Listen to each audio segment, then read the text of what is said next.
भारतीय संस्कृति, रंगों का संगम, भावों का समंदर, इतिहास की गाथा, परंपराओं की ज्वाला और धरोहर का अथाह सागर है। हमारी संस्कृति देश की सॉफ्ट पावर का सबसे मजबूत हस्ताक्षर है। योग, आयुर्वेद, भारतीय दर्शन, साहित्य, कला और संगीत जैसे अनेक क्षेत्रों में भारत की अमूल्य देन ने पूरे विश्व को प्रभावित किया है। इंदिरा गांधी राष्ट्रीय कला केंद्र भारत की इस समृद्ध संस्कृति को दुनिया के सामने लाने का प्रयास कर रहा है।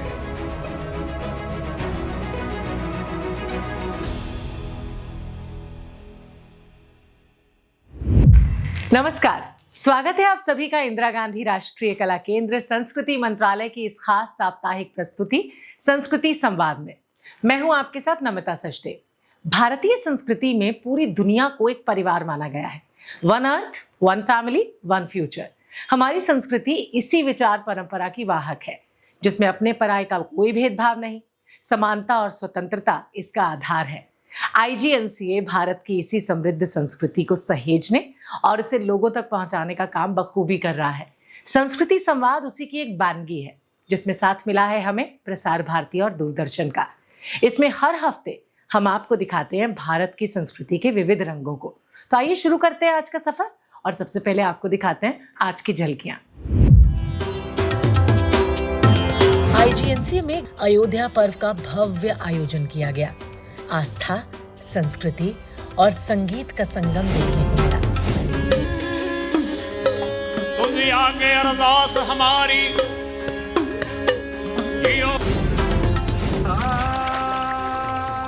एक शहर कई नाम, किस्म किस्म की गाथाएं, भिन्न भिन्न चेहरे। सब विजुअल एजुकेशन के जो अर्थ है, गांव में 8 प्राइमरी विद्यालय और 1 सरकारी हाई स्कूल मौजूद है।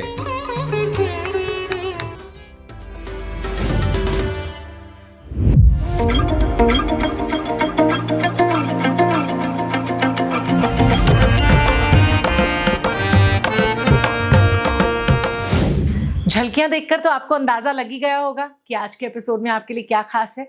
झलकियों के बाद अब चलते हैं सुर्खियों की ओर। IGNCA मुख्यालय और इसके क्षेत्रीय केंद्रों पर हर हफ्ते बुक लॉन्च, पेंटिंग प्रदर्शनी, अपने क्षेत्र के विशेषज्ञों द्वारा किसी विषय पर टॉक शो, सेमिनार और अपने फील्ड में उत्कृष्ट योगदान देने वाली शख्सियतों की स्मृति में मेमोरियल लेक्चर और विशेष सांस्कृतिक समारोह का आयोजन होता है। तो आइए जल्दी से आपको दिखा देते हैं IGNCA में बीते सप्ताह कौन कौन से इंपॉर्टेंट प्रोग्राम्स आयोजित हुए। IGNCA में अयोध्या पर्व का भव्य आयोजन किया गया। इस उत्सव में आस्था, संस्कृति और संगीत का संगम देखने को मिला। वहीं परिसर के अंदर सीता रसोई भी बनाई गई थी। 3 दिवसीय अयोध्या पर्व के उद्घाटन सत्र के मुख्य अतिथि थे जम्मू कश्मीर के उपराज्यपाल मनोज सिन्हा। उनके साथ मंच पर मौजूद थे अयोध्या के मणिराम दास छावनी के महंत पूज्य कमल नयन दास जी महाराज, गीता मनीषी महामंडलेश्वर पूज्य ज्ञानानंद जी महाराज, IGNCA के अध्यक्ष श्री राम बहादुर राय और IGNCA के ट्रस्टी और प्रसिद्ध चित्रकार श्री वासुदेव कामत, साथ ही फैजाबाद के पूर्व सांसद श्री लल्लू सिंह मौजूद थे। वहीं कार्यक्रम में देश के सुप्रसिद्ध कलाकारों ने अपनी प्रस्तुतियां पेश की।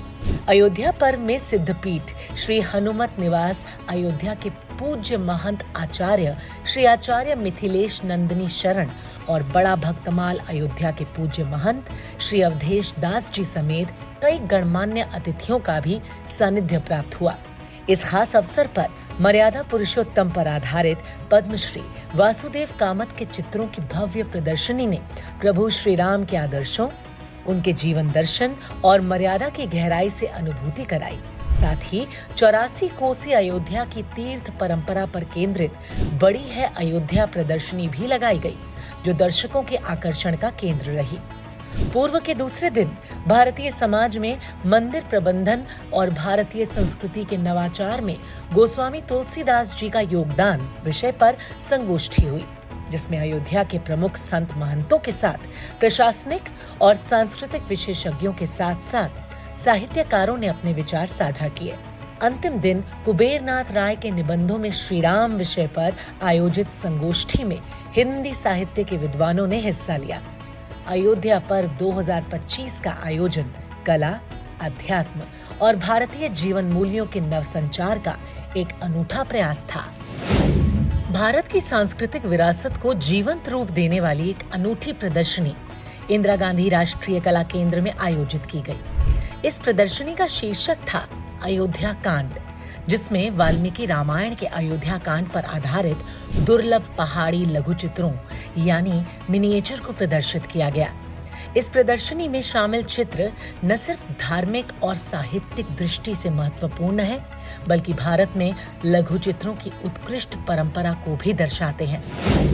इंदिरा गांधी राष्ट्रीय कला केंद्र के सदस्यों ने स्वच्छता पखवाड़े के दौरान केंद्र के सभी सदस्यों ने ये संकल्प लिया कि वो हर कोने को स्वच्छ बनाएंगे। इस प्रेरणादायक पहल का नेतृत्व किया केंद्र के सदस्य सचिव डॉक्टर सच्चिदानंद जोशी ने। उन्होंने आईजीएनसीए के सभी कर्मचारियों को ये शपथ दिलाई। स्वच्छता की इस महत्वपूर्ण मुहिम के तहत आईजीएनसीए अपनी भूमिका का तो निर्वाह कर ही रहा है, साथ ही दूसरों को भी इस संकल्प से जोड़ने का प्रयास कर रहा है। इंदिरा गांधी राष्ट्रीय कला केंद्र में माननीय प्रधानमंत्री श्री नरेंद्र मोदी के संस्कृति संबंधी विचारों और भाषणों के संकलन संस्कृति का 5वां अध्याय का लोकार्पण किया गया। इस महत्वपूर्ण पुस्तक का विमोचन जूना अखाड़ा के प्रमुख आचार्य महामंडलेश्वर पूज्य स्वामी अवधेशानंद गिरी जी महाराज ने किया। कार्यक्रम की अध्यक्षता की राज्यसभा के उपसभापति श्री हरिवंश ने और मुख्य अतिथि रहे आईजीएनसीए के अध्यक्ष श्री राम बहादुर राय। इस अवसर पर आईजीएनसीए के सदस्य सचिव डॉक्टर सच्चिदानंद जोशी भी मंच पर उपस्थित रहे। इस पुस्तक में माननीय प्रधानमंत्री श्री नरेंद्र मोदी के 2015 से लेकर 2024 तक के कुल 34 भाषणों को संकलित किया गया है, जिनमें भारतीय संस्कृति, परंपराओं, आध्यात्मिक मूल्यों और विरासत जैसे विषयों पर उनके विचारों को प्रस्तुत किया गया है। पुस्तक का संकलन किया है डॉक्टर प्रभात ओझा ने और पुरोकथन लिखा है श्री राम बहादुर राय ने। तो ये थी इस हफ्ते की सुर्खियां। अब बढ़ते हैं अगले सेगमेंट सांस्कृतिक प्रस्तुति की तरफ। भारत का हर राज्य, हर क्षेत्र अपने अनूठे लोक संगीत के लिए प्रसिद्ध है। बात जब लोक संगीत की हो तो पंजाब का नाम तो खुद ब खुद सामने आ जाता है। वहां की मिट्टी में तो जैसे सुर बसे हुए हैं। ढोल की थाप, सारंगी की मिठास और गीतों की गूंज हर दिल को झूमने पर मजबूर कर देती है। आज संस्कृति संवाद के इस विशेष प्रस्तुति में हम आपको लेकर चलेंगे पंजाब की उसी सुरमई दुनिया में जहां लोक धुनें न सिर्फ सुनाई देती हैं बल्कि पीढ़ियों के अनुभव के साथ मंच पर जीवंत होती हैं। तो चलिए सुनते हैं पंजाब की मिट्टी से जुड़ी एक खास लोक सांगीतिक प्रस्तुति।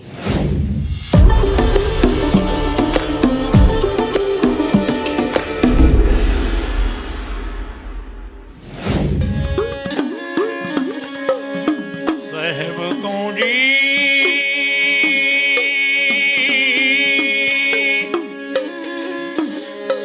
तुझे आगे अरदास हमारी, जियो पिंड सब तेरा, ओ नानक सब तेरी वड्याई, कोई नाम ना जाने मेरा।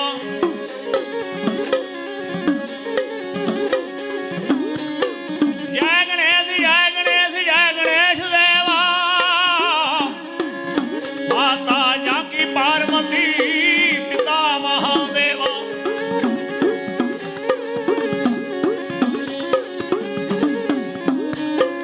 एक दंग दियावंत चार भुजाधारी, मथे तेरे सदूर सोए मुझसे की असवारी।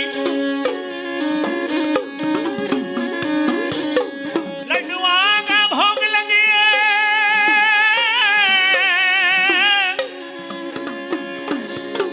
लड्डुअन का भोग लगे संतन की सेवा। जय गणेश जय गणेश जय गणेश देवा, माता जाकी पार्वती पिता महादेवा।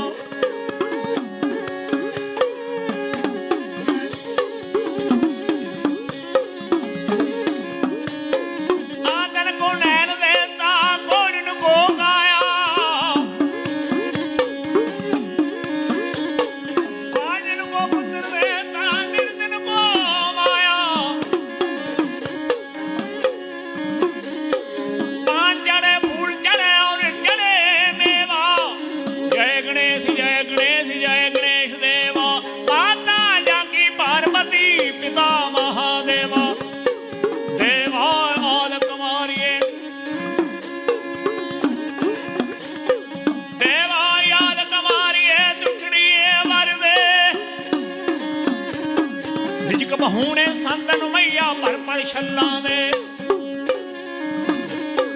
गुरमाली जी बाग लगाया करी जगत की रीत गुरमाली जी बाग लगाया करी जगत की रीत डाली डाली सिंह के तो फल पाया शा भीख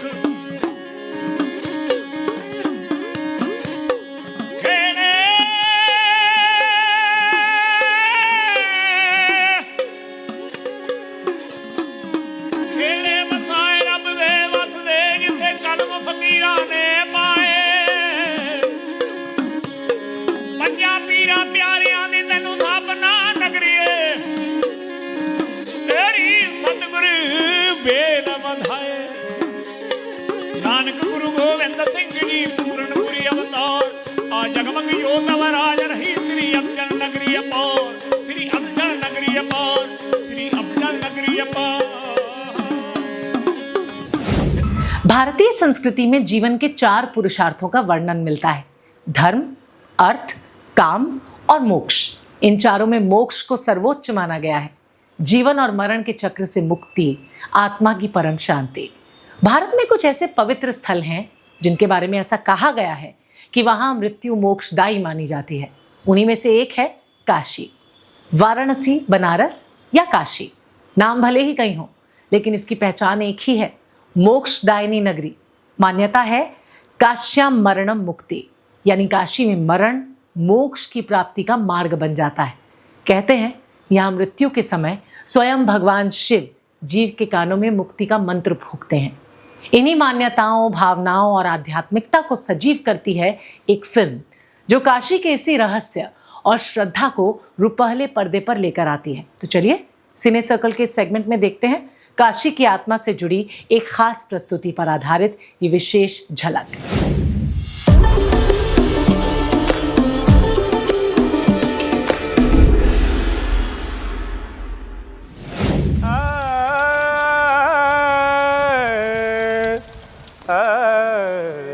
बनारस बना हुआ रस है,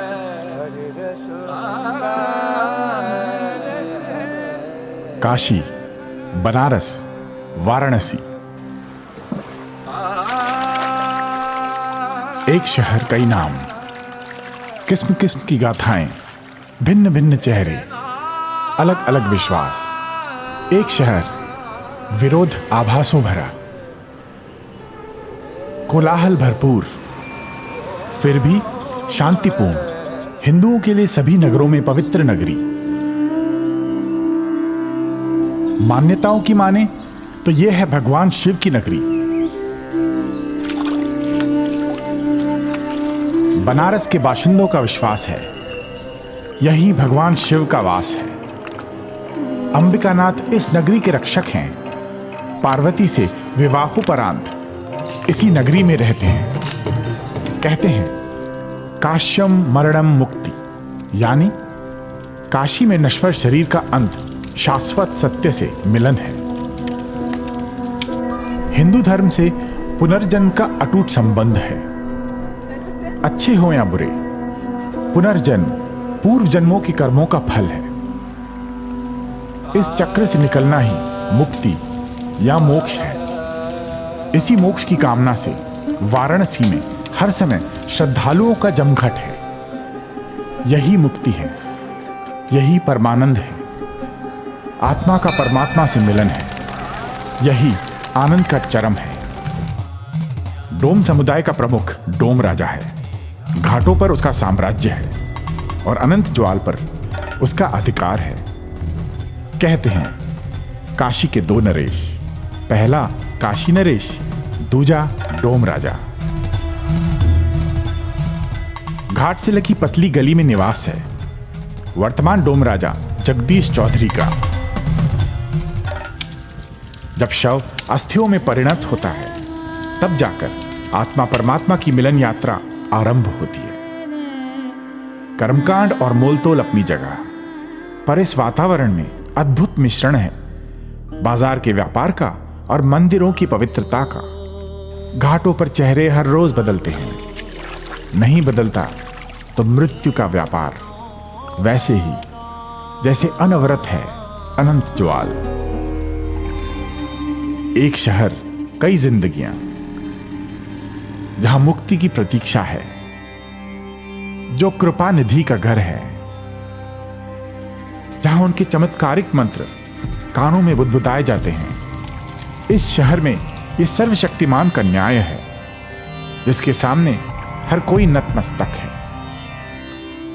जीवन समाप्त तो गंगा की पवित्र धार में नई यात्रा आरंभ।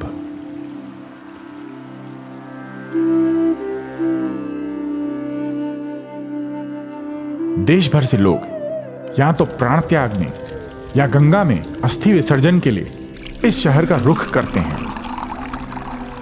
मुक्ति की समझ भिन्न है, मोक्ष की प्राप्ति भिन्न है। जैसे पुराने वस्त्रों का त्याग है, नए परिधानों का आवरण है। वो कर्म है, पवित्रता है। वो आस्था है, विश्वास है। फिल्म के जरिए आपको दुनिया के प्राचीनतम नगर बनारस की विशिष्टताओं का पता चला होगा। आइए अब चलते हैं उस सेगमेंट की तरफ जिसमें हम आपको दिखाते हैं देश और दुनिया में प्रसिद्ध कलाकारों, कला मर्मज्ञों, पत्रकारों, साहित्यकारों, लेखकों, इतिहासकारों और अपने क्षेत्र की महान हस्तियों के साथ बातचीत। मराठी साहित्यकार, नाटककार और इतिहासकार बाबा साहेब मोरेश्वर पुरंदरे शिवाजी से संबंधित इतिहास के विशेषज्ञ माने जाते हैं। अपने प्रसिद्ध मराठी नाटक जानता राजा यानी विवेकशील राजा के माध्यम से उन्होंने छत्रपति शिवाजी महाराज के इतिहास को घर घर तक पहुंचाने में बहुत इंपॉर्टेंट रोल निभाया है। वो भारत के दूसरे सबसे बड़े नागरिक सम्मान पद्म विभूषण से सम्मानित हैं। तो विशेष साक्षात्कार के सेगमेंट में सुनते हैं पद्म विभूषण बाबा साहेब पुरंदरे के साथ हुई खास बातचीत के कुछ अंश। ये इंटरव्यू IGNC आर्काइव से लिया गया है।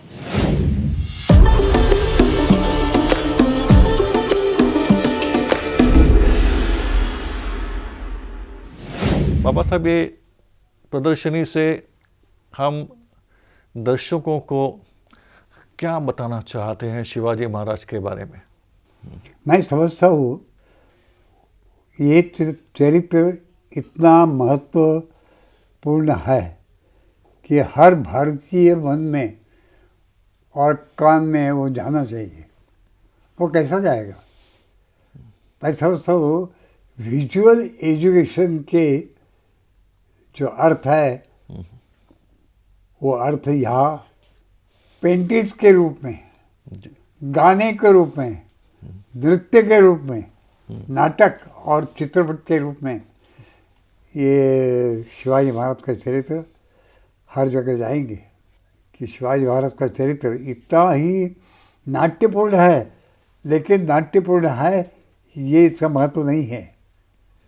महत्व है तो शिवाजी महाराज की फिलॉसफी का, महाराज के पराक्रम का, और महाराज ने जो नया इतिहास यहाँ निर्माण किया, इसको महत्व है। शिवाजी महाराज के जीवन पर किताबें तो बहुत उपलब्ध है, लेकिन ओरिजिनल डॉक्यूमेंट्स उपलब्ध हैं।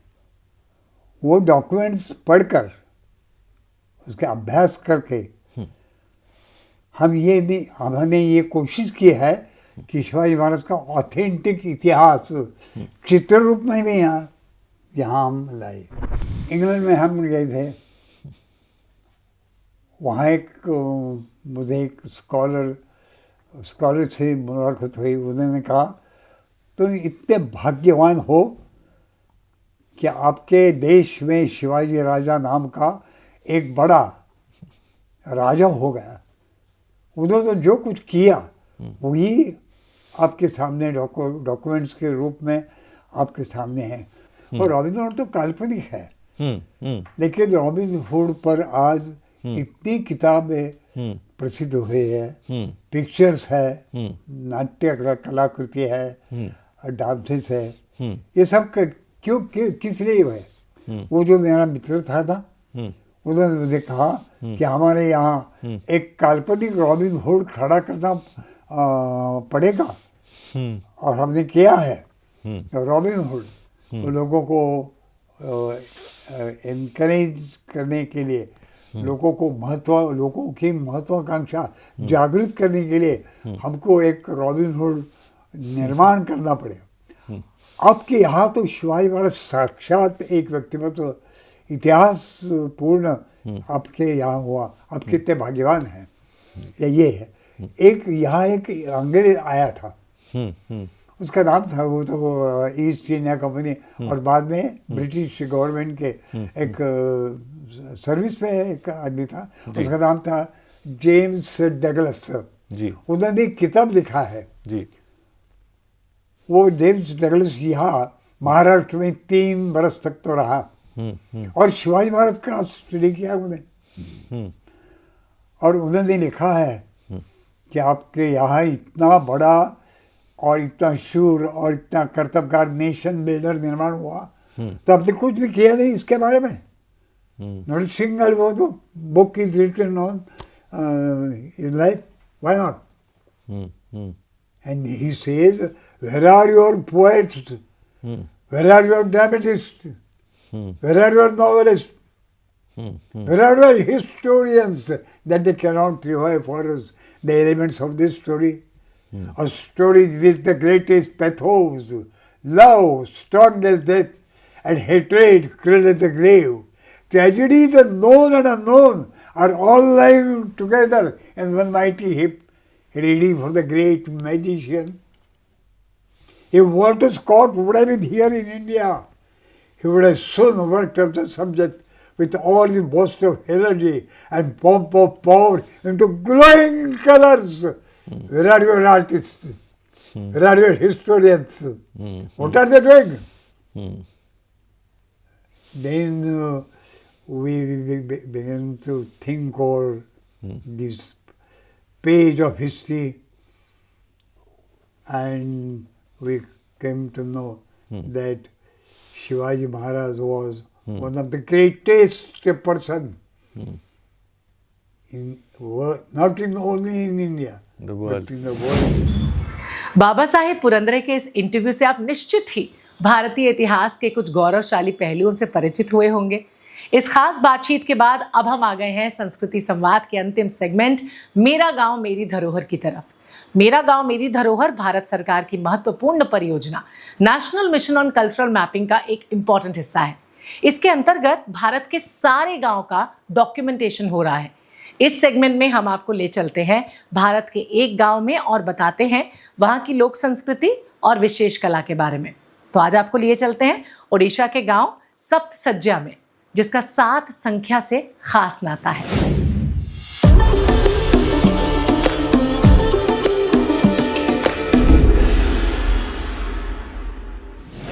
7 पहाड़ों की भूमि के नाम से प्रसिद्ध सप्तसज्जा गांव ओडिशा राज्य के ढेंकानाल जिले की सदर तहसील में स्थित है।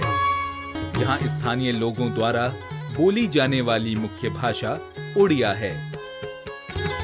गांव में 8 प्राइमरी विद्यालय और 1 सरकारी हाई स्कूल मौजूद है। यहाँ के निवासी आजीविका के लिए मुख्य रूप से कृषि और दुकानदारी पर आश्रित हैं। यहाँ कॉपर को गलाकर दस्तकारी की प्राचीन ढोकरा कला से सजावटी वस्तुएं और आभूषण बनाए जाते हैं। इसमें सबसे पहले मिट्टी का ढांचा तैयार किया जाता है और उसके ऊपर मोम और कॉपर की मदद से आकृति तैयार की जाती हैं। सप्तसज्जा 7 पहाड़ों और 7 पानी के झरनों के बीच बसा हुआ है और मान्यताओं के अनुसार यहाँ 7 ऋषि कई हजार वर्षों से भगवान राम की तपस्या कर रहे हैं। गांव में स्थित राम मंदिर की स्थापना सन 1956 में हुई थी। राम मंदिर के नजदीक ही स्थित जाना देवी के मंदिर के साथ स्थानीय लोगों की आस्था जुड़ी हुई है। प्रत्येक वर्ष दिसंबर महीने के अंतिम सप्ताह में 4 दिनों के सप्तसज्जा उत्सव का आयोजन किया जाता है। इस उत्सव में दूर दूर के कलाकार, गायक, नृतक और आमजन भाग लेते हैं। धार्मिक महत्व और उत्सवों की अनूठी महक को समेटे हुए सप्तसज्जा गांव एक खूबसूरत और आध्यात्मिक पर्यटन स्थल है। हमें उम्मीद है कि संस्कृति संवाद का ये एपिसोड आपको पसंद आया होगा। हम इसे और बेहतर कैसे कर सकते हैं, इसके लिए आप अपने सजेशंस हमारे साथ इस ईमेल आईडी पे शेयर कर सकते हैं। आपसे फिर मुलाकात होगी डीडी भारती के इसी मंच पर IGNCA के विशेष कार्यक्रम संस्कृति संवाद के साथ, जिसमें हम आपको रूबरू कराते हैं भारत की बहुरंगी संस्कृति से। फिलहाल मुझे इजाजत दीजिए और आप सब अपना बहुत अच्छे से ख्याल रखिए। नमस्कार।